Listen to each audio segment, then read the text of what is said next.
Bonjour. On voit beaucoup sur Internet des vidéos ou des chrétiens qui disent Jésus est Dieu, à tout va. Jésus est Dieu, Jésus est Dieu. Ah, bon. Dans ce cas-là, ça me pose vraiment question. Moi qui connais la Bible, à un moment, j'aimerais bien. Il ne faudrait pas se tromper. J'aimerais bien savoir si Jésus, c'est Dieu ou c'est son Fils. Il faut savoir. Et bien justement, il y a un passage de la Bible qui traite de cette question. Parce que justement, il y a un passage où les ennemis de Jésus lui disent « tu te fais Dieu ». Donc, on va voir tout de suite sa réponse et voir ce qu'il en est. Parce que ils disent comme les ennemis de Jésus. Donc, on ne va pas juste prendre la parole des adversaires comme enseignement. À un moment, il faut une confirmation du maître. Donc, je vais lire le passage qui traite de la question. C'est donc Jésus enseignait, et donc il y avait des Juifs qui, qui, euh, qui n'acceptaient pas son enseignement et qui voulaient le chasser, quoi. Donc dans Jean 10.31, alors les Juifs prirent de nouveau des pierres pour le lapider. Jésus leur dit, je vous ai fait voir plusieurs bonnes œuvres venant de mon Père, pour laquelle me lapidez-vous? Les Juifs lui répondirent, ce n'est point pour une bonne œuvre que nous te lapidons, mais pour un blasphème, et parce que toi, qui es un homme, tu te fais Dieu.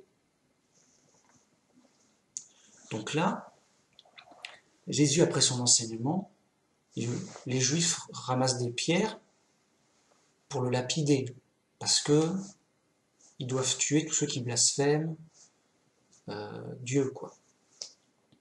Et là, Jésus, voyant leur manège, voyant qu'ils voulaient le chasser, tout de suite, il répond qu'est-ce que j'ai fait? J'ai fait plein de bonnes œuvres. Pourquoi allez-vous me lapider comme ça? Il leur demande des justifications. Sur ce, ces Juifs présents lui répondent non, c'est pas pour ça qu'on blasphème. C'est pas pour ça qu'on va te chasser, te lapider. C'est pour un blasphème. Toi, tu es un homme et tu te fais Dieu. Il l'accuse de se faire Dieu. Donc, on va voir comment va répondre Jésus. Si c'est vrai, il va dire oui, ou il va expliquer pourquoi il est Dieu, ou alors, craignant pour sa vie, il va s'enfuir. Mais la question est posée, est-ce que tu es Dieu? Donc, je poursuis, 34. Jésus leur répondit, n'est-il pas écrit dans votre loi, j'ai dit vous êtes des dieux? Si elle appelait Dieu ceux à qui la parole a été adressée, et si l'écriture ne peut pas être anéantie, celui que le Père a sanctifié et envoyé dans le monde, vous lui dites tu blasphèmes, et cela parce que j'ai dit je suis le Fils de Dieu. Ah, donc Jésus répond. Il ne peut pas laisser cette accusation comme ça. Mais voilà sa réponse. Il dit, dans votre loi, c'est écrit, vous êtes des dieux. En effet, il y a un passage, c'est Psaume 82, où, dans l'assemblée de Dieu, Dieu juge au milieu des dieux, et leur dit, vous êtes tous des dieux, des fils du Très-Haut. Donc là, Dieu, il parle aux anges, et il leur dit, vous êtes des dieux, des fils de Dieu, parce que ce sont des anges. Donc, si l'écriture même appelle des dieux à certaines personnes, alors des dieux mais avec un petit d, c'est-à-dire des anges, pas un Dieu, des dieux absolus, comme Dieu. Donc, le Père m'a envoyé, et vous dites que je blasphème parce que j'ai dit que je suis le Fils de Dieu. Donc, leur accusation ne tient pas, puisque Jésus n'a dit que je suis le Fils de Dieu. Et on voit que c'est une fausse accusation pour avoir un prétexte à le lapider. Et donc, lui, Jésus, il rappelle, non, non, moi j'ai dit, je suis le Fils de Dieu. Et dans les Écritures, c'est écrit, vous êtes des dieux, vous êtes tous les fils du Très-Haut. Donc, des gens, les personnes en question, les anges, ils peuvent être appelés des dieux et des fils de Dieu. Alors là-dessus, évidemment, mes adversaires vont dire, c'est pas super clair, il aurait pu être plus clair que ça. Est-ce qu'il n'aurait pas voulu justement justifier qu'il est Dieu sans justifier Voilà, ils vont me dire ça. Bah, dans ce cas-là, on est dans une ambiguïté où on ne peut pas savoir. Moi, je prends le cas simple. On l'accuse de se faire Dieu. Donc, il répond quoi? Il répond, j'ai dit, je suis fils de Dieu. Alors, on va me dire, oui, mais il avait peur de parler franchement et clairement parce qu'on voulait le tuer. Que cela ne tienne. Quand il était à son procès et qu'il savait qu'il serait condamné et qu'il savait qu'il serait tué, peut-être que là, il aurait pu dire la vérité en disant qu'il est Dieu. Parce que de toute façon, qu'il le dise ou pas, il se serait tué. Mais non. Et je vais lire ce passage.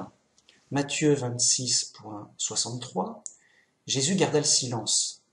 Et le souverain sacrificateur, prenant la parole, lui dit, « Je t'abjure par le Dieu vivant de nous dire si tu es le Christ, le Fils de Dieu. » Jésus lui répondit, « Tu l'as dit. » Et là, ils ont dit, « Tu blasphèmes, c'est scandaleux, nous n'avons pas besoin de plus de preuves. » Bon. Donc, Jésus a été officiellement condamné pour s'être dit Christ et Fils de Dieu. C'est officiel. Mais là, mes adversaires disent, oui, mais dans la tête des Juifs, ça voulait dire Dieu. C'est pour ça que, sinon, tout le monde peut dire Fils de Dieu. Non, non, c'est pas suffisant. C'est parce que ça voulait dire à l'époque Dieu. Bon, déjà, on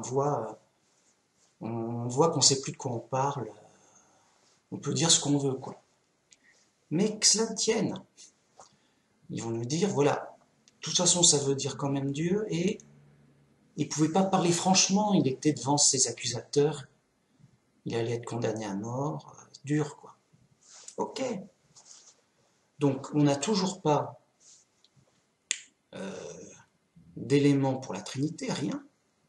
Donc, il dit juste, je suis fils de Dieu, ce qui a une évidence pour tout le monde. Et on dit, bon, ça peut pas être évident parce qu'il était menacé. Donc, après sa résurrection, donc là, Jésus est ressuscité. Il va voir ses apôtres. Il n'y a plus de menace. Il peut parler librement et enfin nous dire la vérité. Mais vas-tu la dire, la vérité?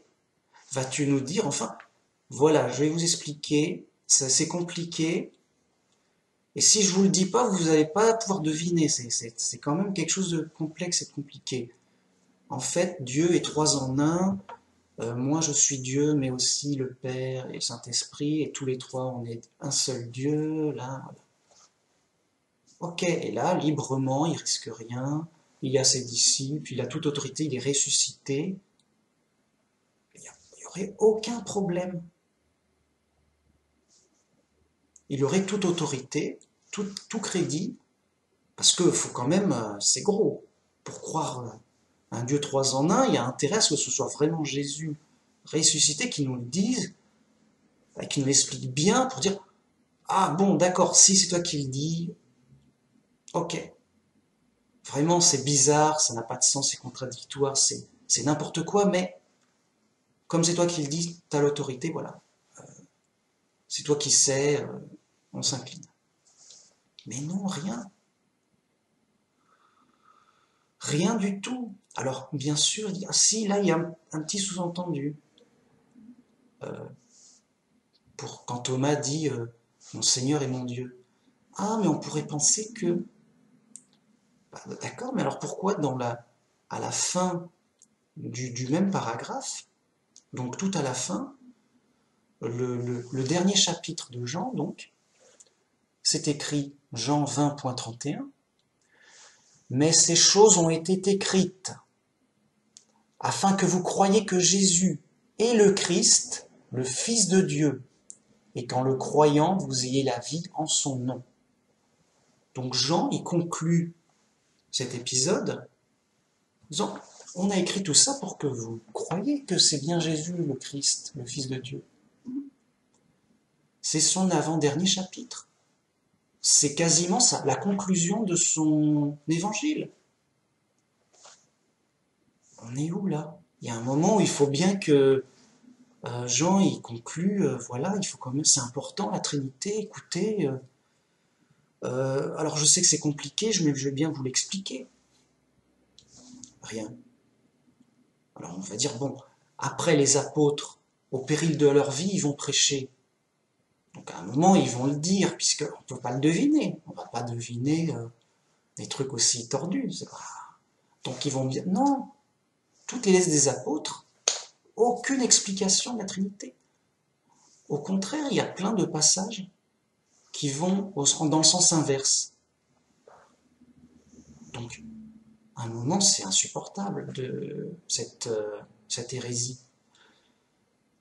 Elle n'a été, en fait, elle n'a été acceptée que par la force durant des siècles. Ça a été imposé durant des siècles avec l'Inquisition, c'était terrible. Tous ceux qui n'étaient pas d'accord, hop, ils étaient tués. C'est bon, tout le monde est d'accord? Trinité, ok? C'est bon, tout le monde est d'accord sur la Trinité. C'est que c'est vrai. La preuve, il n'y a pas de contestation. Et ma foi, s'il y en avait, ben on s'en occuperait vite fait. On va le torturer sur la place publique, comme il faut, comme des pros. Donc voilà ce qu'a fait Babylone la Grande. À un moment, tout est contre la Trinité. Alors dire, oh t'es dur, il y a quand même des petits sous-entendus. Ben oui, il faut bien un minimum... Voilà, le New Age aussi a des sous-entendus pour inventer ce qu'il veut. Tout le monde a des sous-entendus pour dire ce qu'il veut de ce qu'il veut. Avec une phrase, tu peux dire le contraire ou n'importe quoi d'autre, en forçant l'interprétation. C'est pas compliqué. Hein. Donc voilà, la question a été abordée. On a dit à Jésus, tu te fais Dieu, qu'as-tu à répondre de ton blasphème? Il s'est pas enfui. Il n'a pas dit oui. Il a dit que, vu que les Écritures permettent d'appeler certaines personnes des dieux, alors, moi qui suis envoyé par Dieu, le Père, vous osez dire que je blasphème, alors que j'ai juste dit que je suis le Fils de Dieu. Et pareil pour son procès, condamné pour s'être dit le Christ et le Fils de Dieu. Officiellement, c'est clair. Jean conclut son évangile en disant, il faut que vous sachiez que le Christ, c'est le Fils de Dieu. Que Jésus, c'est le Christ. C'est le Fils de Dieu. Conclusion. À un moment, voilà, on est obligé de croire que si on est dans la tête des trinitaires, donc qui reprend juste l'accusation des Juifs, eh ben, il faudrait croire que Jésus et les apôtres ont voulu nous le cacher à tout prix. Non, on le cache, c'est un truc à deviner. C'est pour forcer les gens à faire du Da Vinci Code à chercher par eux-mêmes et à voir, oh mais c'est bizarre ça, il n'y aurait pas un message secret à décoder. Donc les gens doivent jouer au Da Vinci Code parce que Jésus et les apôtres nous ont caché la vérité à tout prix. Et j'ai trouvé la vérité, je suis malin. Hé, tu es le Dieu, tu t'es bien caché. Et tu n'es pas le seul, car il y a le Saint-Esprit qui est encore mieux caché que toi. C'est qu'il n'y a même pas de sous-entendu pour dire que le Saint-Esprit est Dieu. C'est complètement fou. Mais non, nous on est malins, et on les a trouvés les dieux dans... Il y avait plein de dieux. Ah, il y a Dieu, le Père, oui. Il y a Jésus. Ah, il y a le Saint-Esprit. Ah, on a 3 dieux. Bon, qu'est-ce qu'on en fait? Parce que rien n'est marqué. Bah écoutez, vu qu'il n'y a qu'un seul Dieu, on va dire que les 3 sont Dieu. C'est un Dieu de 3 personnes en une personne. Et voilà le grand secret que je vais imposer par la force durant des siècles. On est chez les fous. On est chez les fous. Et cette folie n'a pu être imprégnée dans les esprits que par une longue habitude de tyrannie que les protestants ont repris. Les protestants ont tué ceux qui contestaient la Trinité. J'ai les preuves, on le sait. Alors progressivement, ça s'est adouci. Après, ils les ont mis en prison. Puis après, ils les ont persécutés. Voilà, progressivement. On va pas, ça se fait plus de nos jours de torturer les gens sur la place publique pour leur foi. Non, c'est moins bien vu. Ça passerait mal, quoi. Surtout quand on se dit chrétien, ouais, je vais torturer les chrétiens, ça suffit. N'importe quoi, c'est écrit, c'est prophétisé. On a prophétisé que Babylone la Grande serait ivre du sang des chrétiens. Et elle a bu leur sang. Ah, toi, t'es un vrai chrétien, toi. Tu vas pas passer Noël, toi. Il tuait les vrais chrétiens, les vrais chrétiens a devoir de dénoncer les hérésies, les fausses doctrines, et donc de rejeter la Trinité. Voilà, du coup, il restait plus que des chrétiens égarés, ignorants, qui n'avaient pas trop intérêt à réfléchir. Parce que ça chauffait, sinon. Donc, on n'a rien que, bien sûr, toute une petite liste de sous-entendus, qui peut se rallonger aussi dans l'Ancien Testament. Il y a des fous pour retrouver la Trinité dans l'Ancien Testament. Oui, oui. Avec l'imagination, il n'y a pas trop de limites, on peut y aller. Et ils trouvent des sous-entendus de la Trinité dans l'Ancien Testament, il faut le faire. Comme si il fallait que les Juifs actuels du judaïsme soient trinitaires. Au moment, il n'y a plus de limite à la folie, quoi. Donc, voilà. La question est tranchée, et de manière évidente. Si c'était vrai, ce serait une découverte étonnante, importante, donc qu'il aurait fallu prouver, bien expliquer, de manière très claire. Mais non, ça n'a été que rejeté. Pas d'explication, rien. Et donc, conclusion, mais évidente, la Bible n'explique pas la Trinité. C'est tout. Ceux qui voient la Trinité, c'est à cause de la culture, de la tradition imposée, qui, au final, tout le monde prend ça pour évident, ce qui ne l'est pas du tout, juste parce que ça a duré longtemps, durant des siècles. Et c'est tout. C'est vraiment pas sérieux, en fait. Et donc, voilà sur quoi il s'appuie, et sur un point important en plus, qui forcément doit être expliqué. Il y en a même qui dit non mais vous n'êtes pas chrétien si vous croyez pas à la Trinité. Vous rejetez l'évangile, vous rejetez le Christ, vous n'êtes pas chrétien, vous êtes antichrist. Mais ça va la tête? C'est le contraire. Mais c'est vous qui... Nous, on est chrétiens.